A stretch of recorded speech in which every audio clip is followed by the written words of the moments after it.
Our live team coverage continues with WJZ investigator Mike Helgren. So, Mike, what are you seeing where you are? Denise, I want to start with the smell. The diesel fuel odor is very pungent here, and there's a lot of activity. Look at some of the hardworking members of the crew. A number of private companies are working to help clean this up, and they have been working around the clock. They've got absorbent pads, they've got devices that are trying to contain this, and it has been a long process, but they are determined to get it done.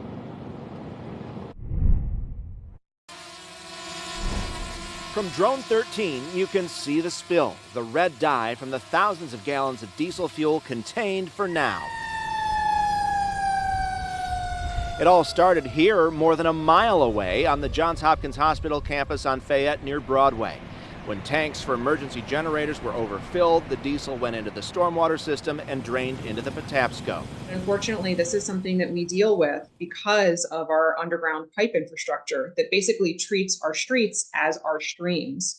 And by that, I mean that anything that spills on our streets, it goes right into our streams without being treated. Alice Volpata with the nonprofit Blue Water Baltimore says her organization's boat was already scheduled to do routine water quality monitoring this week. It's really important for the regulatory agencies to get a handle on the full extent of the spill, but also what happened at Johns Hopkins Hospital to allow this spill to occur. While 2,000 gallons is larger than many recent spills, it happens more often than you may realize.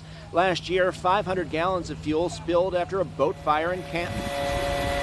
The year before, Harbor East waters were again dyed red from a diesel spill.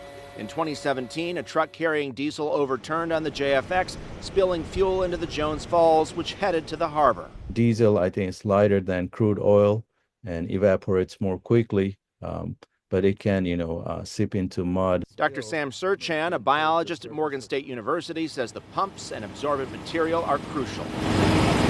They act like paper towels, so they soak up the diesel. He has concerns about the long-term environmental impact. The DNR has already worked to clean wildlife, as you see in this video.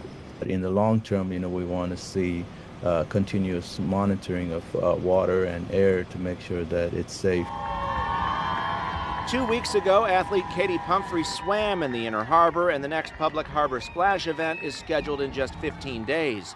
It aims to showcase progress in cleaning up waterways that could now be in jeopardy. Do you worry that this will set those efforts back, or do you think it's too early to tell at this point? These types of episodic pollution incidents are just part of the unique set of challenges facing urban waterways.